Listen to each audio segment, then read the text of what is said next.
So, welcome back, everyone, to the second installment of EDM Films podcasting and videos. Basically, it's a round table. We literally have a round table. And at the table is myself, Joey Edwards.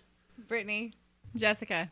Yeah, and we're about to talk about anything and everything under the sun, specifically entertainment, movies, music, sports, entertainment, pop culture, whatever's on our mind. We're going to share our thoughts with you. And starting us off with our first topic is Brittany. What do you have?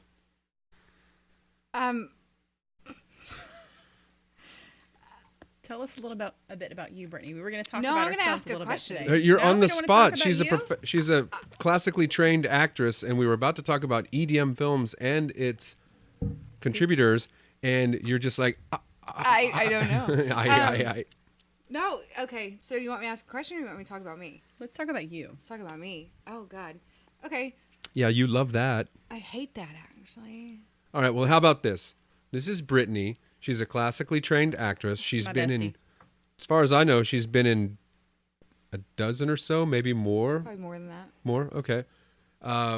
Short films. Have you done a feature yet? No. Have you been on TV? Yes. Okay. Yeah, well, explain. What have you done for television? So I was on, legit. I was going for not legit. No. No, what So- you're going for is making me have to edit. Thanks Actually, a lot. Sorry. I actually do, as far as TV is concerned, and I've worked with Dick Clark Productions and Blue Orbit Productions out of California. Dick Clark is in New York. Blue Orbit is in California. But most of that's been behind the scenes. Yeah, as a PA. Production assistant stuff. I've worked for Rising Star, X Factor. I did the ACM Awards when they were here. Let me tell you how this year. works. I toured with Volbeat, my favorite metal band. Okay, let me tell you how I toured with them. I went to the Carolina Rebellion and Rocklahoma. I was the LED screen technician. I built monster LED screens, and Volbeat happened to be there. So I technically went on Right? tour with you them. technically did. So- I and was I'm not lying. technically on TV. It counts. Yeah. Yeah, so I actually probably got my most experience from that, though. I would say. I'm being told to lean into the microphone. No, you don't have to lean in or out specifically. Just stay lined up with it. Oh. I know it's tedious. We'll upgrade our equipment soon enough, as soon as it's necessary. After we get a few thousand subscribers and several tens of thousands of views and plays on SoundCloud. You know, speaking of that, before we go any further, you know what? We really appreciate you for clicking play. So thank you for joining us on SoundCloud or iTunes. And don't forget to follow us on Facebook, Twitter, and Instagram. And Jessica, what is your talent? Where have you spent the majority of your life entertaining people or working in the entertainment industry? Wow. Okay. Well, I would just say that my entire life, I think I've been an entertainer. I mean, probably from when I was in diapers and I was making everybody laugh around me. So, I grew up in dance for, up until I was like the age of 15, and then everything creative, I wanted to touch. So I did a little bit of theater in high school. They called me Theater Girl. I thought that was a really lame name, but I took it anyways. Just multifaceted creative outlets. I want to write books, and I like to paint, and I'm a hairdresser, so I do makeup and I do hair, and I also love to sing. I play guitar. I play a little bit of drum. I write my own songs and do poems and stuff like that. I play the cello, which I recently picked that up. If you think that you're over with music, recorder. it's never over with you. So here's 15 years later, after not playing from high school, I picked it back up again. Now I'm in a really awesome volunteer orchestra, the Northeast Orchestra, that's over in Hearst, which has been an amazing experience. So I just love to be creatively motivated doing everything. I just love to all these crazy wonderful visions and ideas in my head. I try to find a way to get all this energy out, otherwise I go bonkers, and then I talk too fast and people get a little overwhelmed by me. Which you're noticing right now.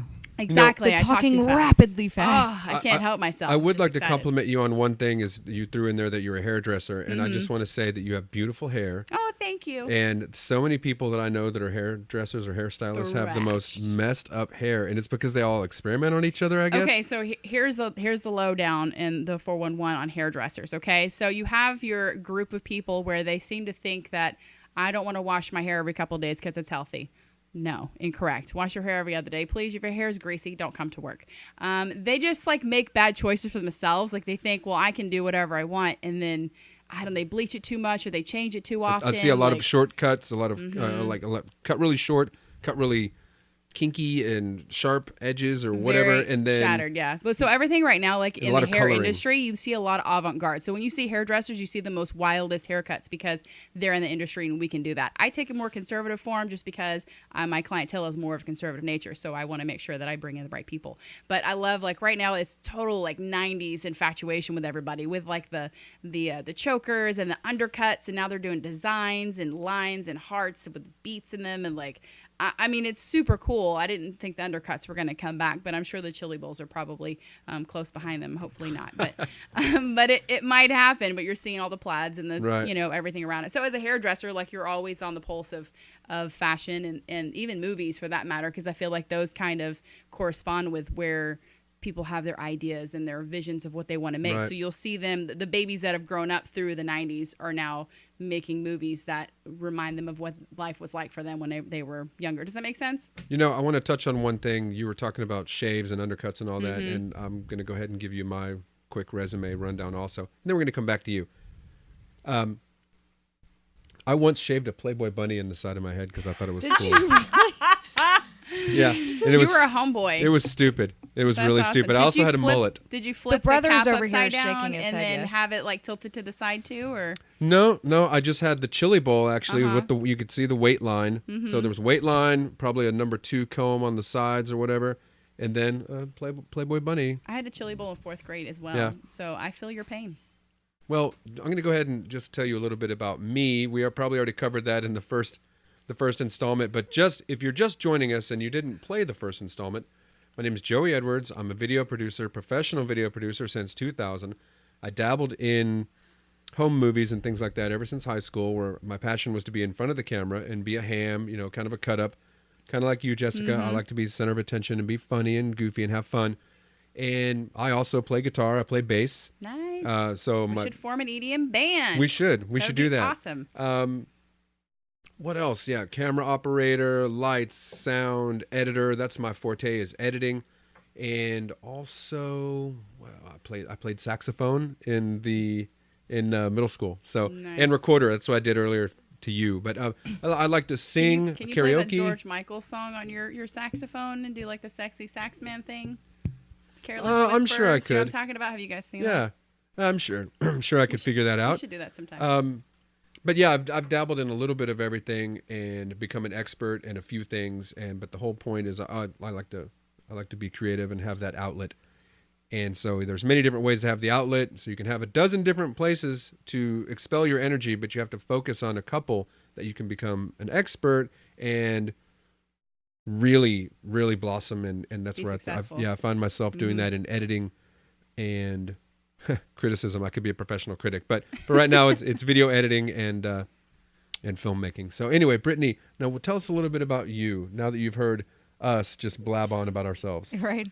I am definitely the more conservative of the three people sitting here. There's a person with purple in her hair right now. Right. That's for the film Rooftop Summer that we're shooting right now. I had to put purple back in my hair. True. So I did not grow up the center of attention little kid. I was very quiet and reserved.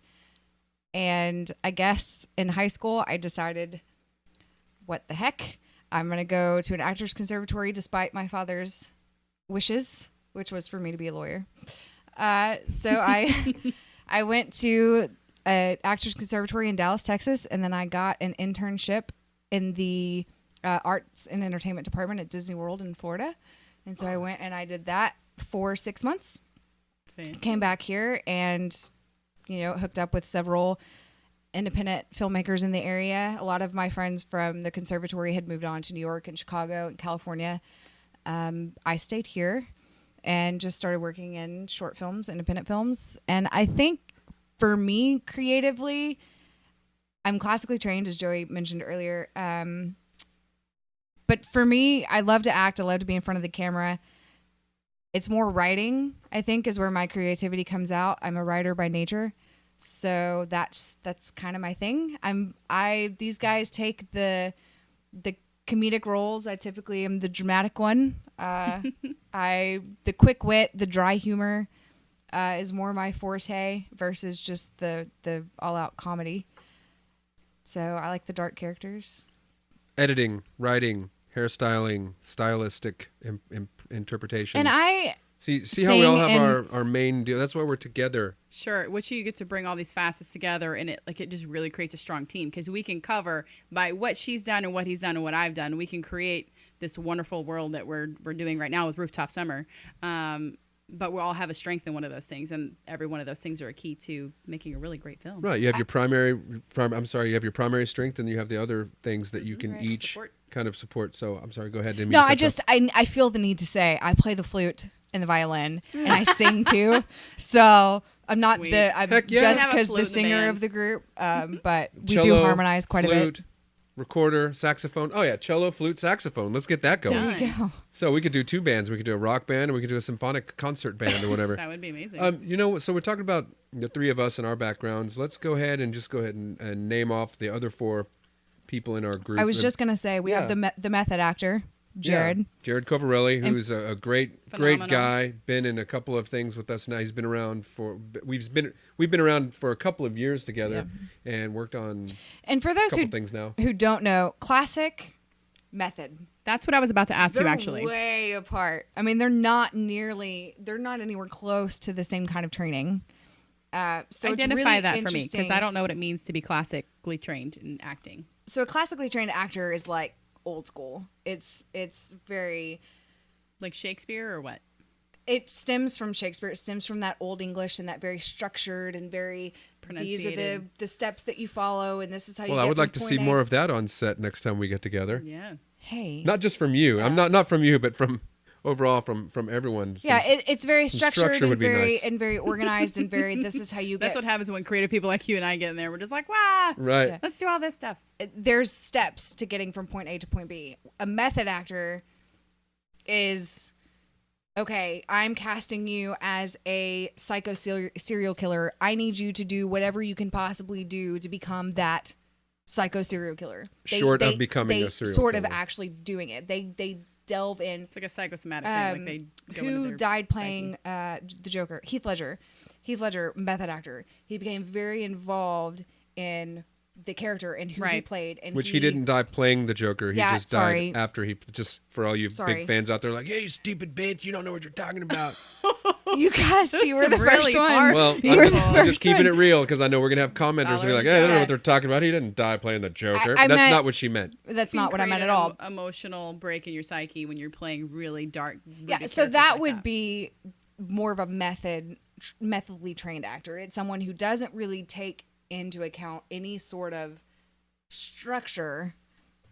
I don't mean that rudely. So I can classify myself as a method actor. You would be 'cause a I- method. Yeah.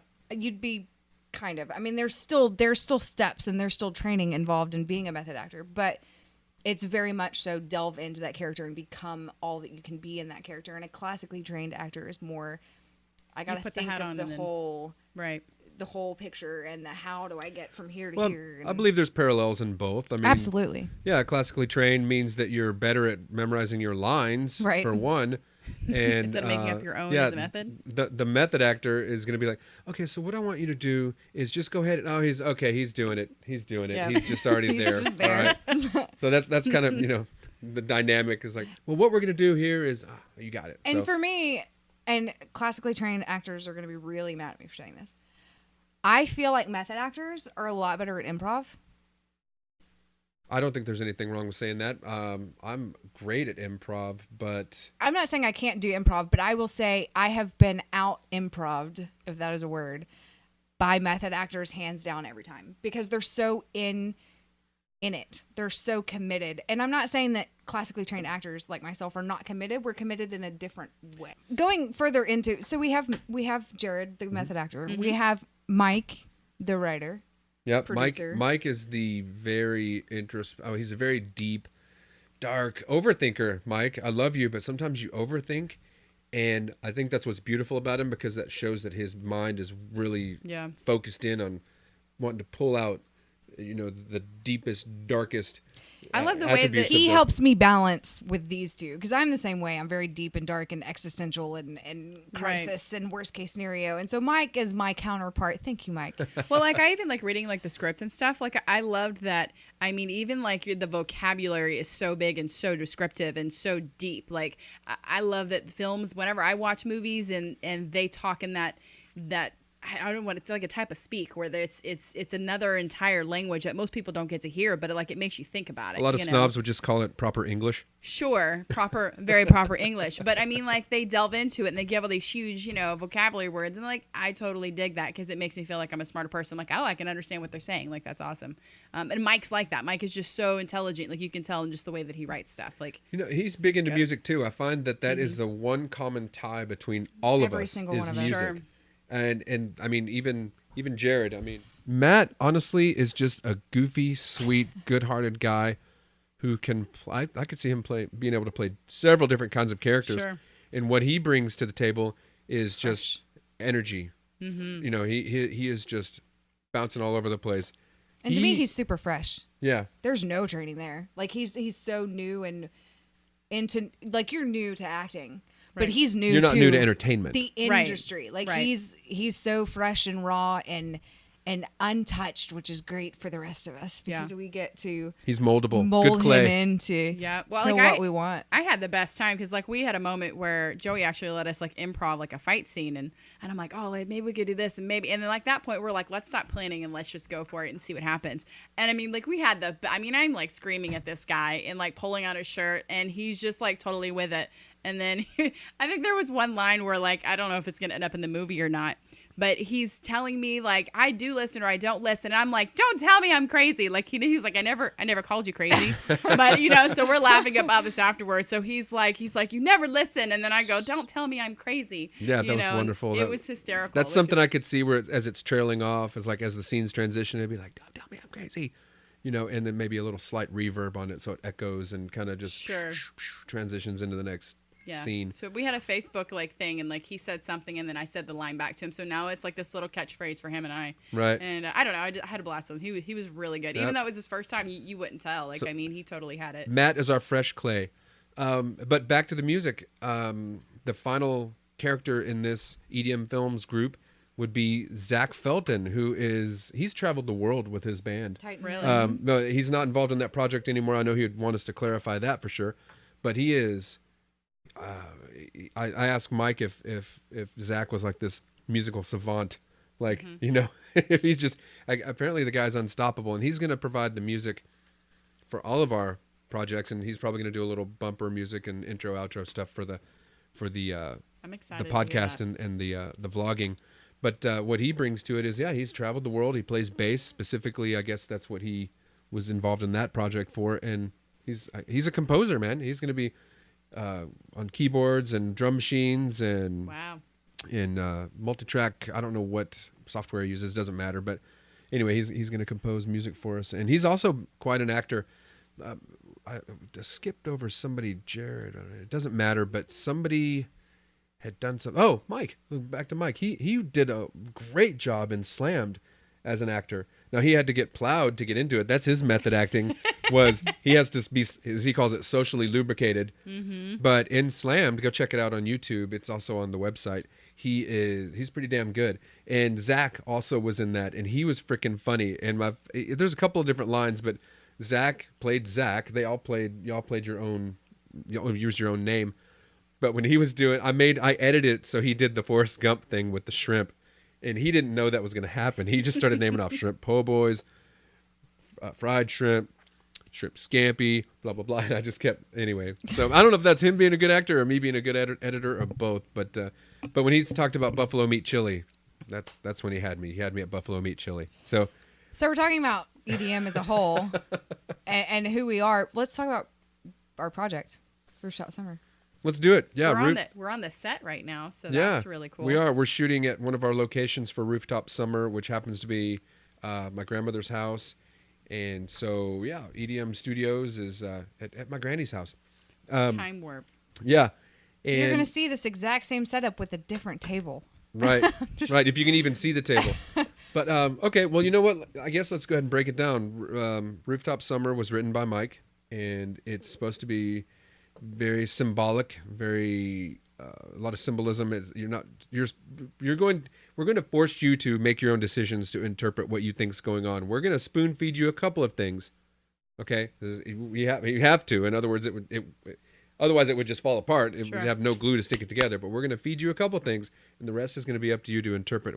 What's that? I think they're this, or I think that happened. And we're going to try to fill in the blanks the best we can. But we want to let you, as a viewer, decide, kind of where it's going. And Brittany is playing the main character, Kate, and Jessica played a character that we kind of wrote into it as we developed and kind of noticed that we needed this as a transitional piece. So we created the character of Jenny for Jessica. And Jared is playing Dave, who's really dark and kind of twisted. Mm-hmm. He's fun. He's probably my favorite character. Okay, see, that's interesting that you think he's fun, and he is, but he's got a dark side to him.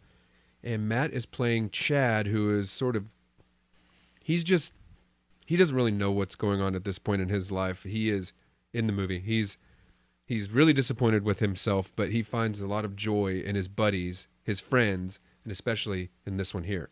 Mm-hmm. Which doesn't make Jenny too happy. I'm just saying.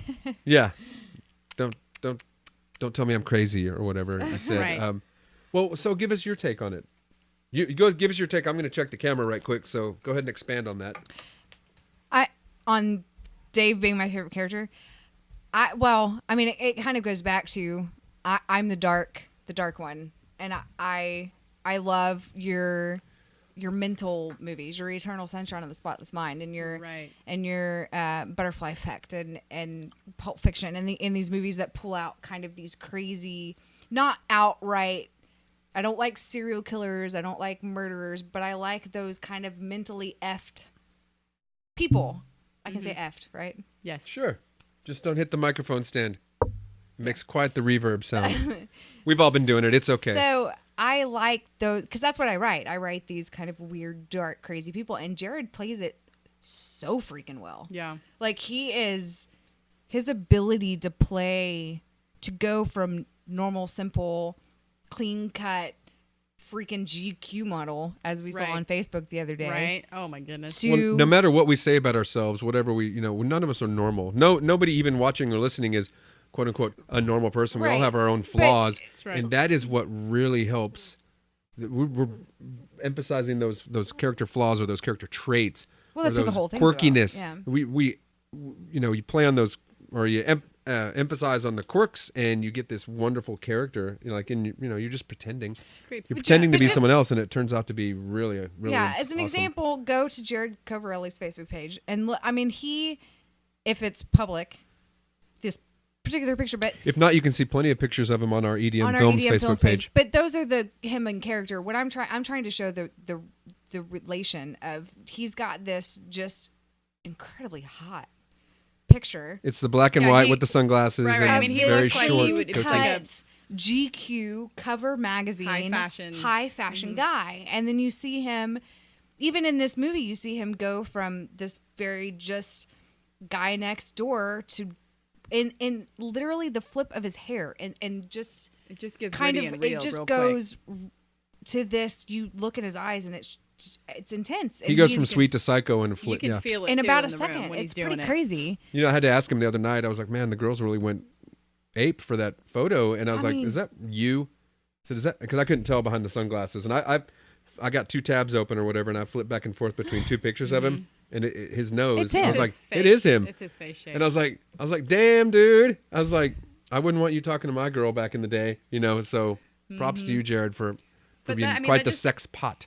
For sure. I mean, but that to me is so telling though that we talk about him being a method actor and that when you actually see him flip the switch, we're laughing in between takes, but when it's time to go, I mean, it's like a curtain comes down and this other person emerges and it's not him anymore. Like, I mean, it gives you kind of chills whenever I'm sitting behind the scenes and I'm watching him do this. And even, you know, his interactions with Brittany, mind you, there's some places where it gets pretty hot and I was in the room and it was wild. And anyway, but, you know, I just think it was amazing that how these people connect. And I mean, it's in the tilt of his eyebrow. It's the way he drops his chin. I mean, like, and he's not even thinking about it. He's just doing it naturally. So, I mean, it was thrilling to watch. You're going to say some nice things about me? I do. Well, I mean, wait. Here's the thing about Brittany. Every time, like, okay, so you know, there's a scene where I'm having my fight scene, and I'm like, or I'm looking at the window, and I'm like, I need to cry in this moment. This would be really great. How do people cry right now? And then I couldn't really do it, so it was more me faking it and like turning away, like so you don't see the tears not rolling down my face. And then, but then over here, Brittany is like 2 different scenes. I kid you not. She starts crying. And I like tears are rolling down my face because I'm empathetically like feeling her in this moment because her it's so intense and her lip is trembling and I'm just like, like, I mean, you take a breath and you're in that moment with them. So I'm like, if I'm seeing that in person, like I can only imagine when you add the soundtrack and when you add the putting it all together that people are going to see this and it's going to transcend across the screen. Like it's emotional. I mean, you sit there and you watch it, even if you're watching on a 2-inch screen or whatever monitor you've got. And you're like, cut. And you look around at everybody and you're like, you know, you can just feel like everyone just went through an emotional ride together. Yeah. And that's one of my, I mean, I've got so many favorite things about filmmaking. And, you know, and that's definitely one of them is the satisfaction after you've pulled off something. And you're like, whoa, that was a good one, you know, because you look through all the takes and all the footage and you're like, sucks, keeper, whoa, gem, you know, and we had a lot of gems on this last shoot. And back to Jared right quick is the funniest thing or the sweetest thing is that he is so sweet. Right. He's such a gentle soul. You would expect him to kind of be can I say dick? I did. Yeah. I did. You would expect him to be kind of a dick. And he's not at all. He's not at all. Like if I were single Jared, totally. I mean, even like I would say the people, everybody that I work with. And he can kiss, ladies. Just saying. You know, I had a conversation with my husband and I said, I happen to have a kissing scene in the movie. Would you be mad? And he's like, did you have a kissing scene? I'm like, oh yeah, I totally made out with a husband. And I'm like, Brittany, tell him. She's like, I'm not telling him. I wasn't getting in the middle of that. And he's like, I would have been so thoroughly upset. And I was like, dude, I'm an actress now. I get to kiss people. But I mean, literally, like their scene, like it took off and it was just instant like chemistry between these 2 people. Like as far as like the characters go and everything. Yeah, I don't think that one's gonna fly. You know, honey, the reason I'm involved in filmmaking is so I can make out with other people. Nobody's telling him that, but man, that would just be an upswing to everything. Side note, I'm very protective of things like that as a producer. I always want to make sure that people are comfortable. We're not making porn. We're not making people uncomfortable. We want people to come back. We want, hey, I want to work with Joey Edwards, or hey, I want to work with the EDM people because I heard that they're really professional. They're really easy to work with. They're really kind and that was one thing that I was going to say because I do feel like it's important. I mean, you and I are in the industry. We know there are certain things that you hear and then you're like, oh, it's like an instant. You go on this trail of it's a red flag. Casting couch and blah blah blah. I mean, and I do kind of want to say, being an actress on this particular film and not having written it, not having produced it, but just flat out acting it, and being back with Joey for the first time in years. Actually, him and I haven't worked together in probably 4 or 5. No, 2. Yeah, I was just checking dates just today because I was updating my LinkedIn. 2 years. But No, it's been 2 years since we've done a project together. It's been a couple years since we've done a project that you liked. There you go. There we go. No, I liked the film that you're talking about. Anyway, so I do feel the need to say there were a lot of situations in this movie where I could have been very, very uncomfortable, and we could have pushed it to a limit, and we could have gone really far with it. And one thing I do feel it's important to say is Joey and Mike and Jared and Matt and Jessica and all of the people that were here, the first and foremost important thing for Joey was my comfort and what I was willing to do and what I was not okay doing. And I mean, I feel like I had a voice and I was able to say, you know what, that's taking it too far, or let's go here with it. We can push it a little bit further. Like, it was a very open dialogue, and that is so important as an actress in filmmaking, because you get in with some directors or some producers or some, you get on film with some people and they don't care. It's Yeah, you this get is on- what I you- want, and this you're gonna do it. You get involved with some people's ego, and Sure. we're not about that. There was no ego in that room Yeah. at all. And I mean, I was nervous, like I said, starting off and getting into the room with all these people.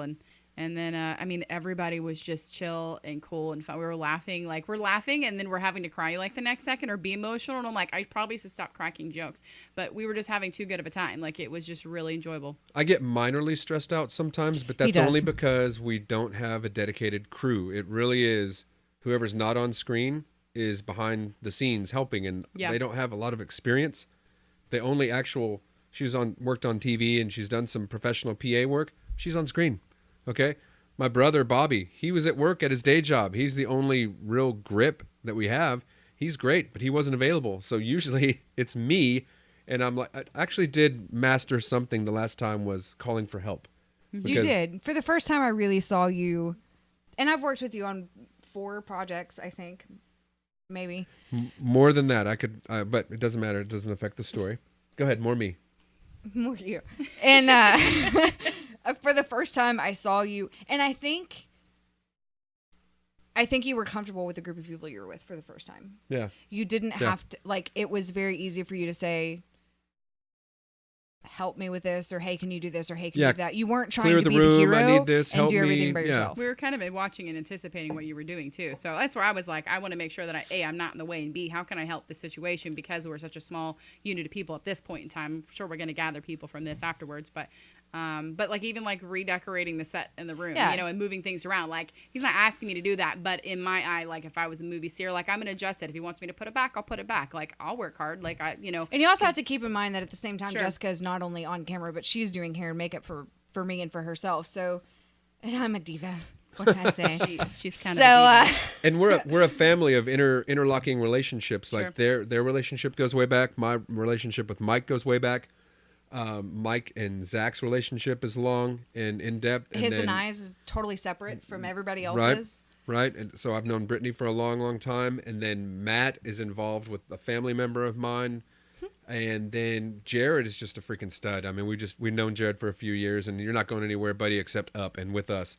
Right. Or I'm sorry, I'll go with you if you take the lead. Right.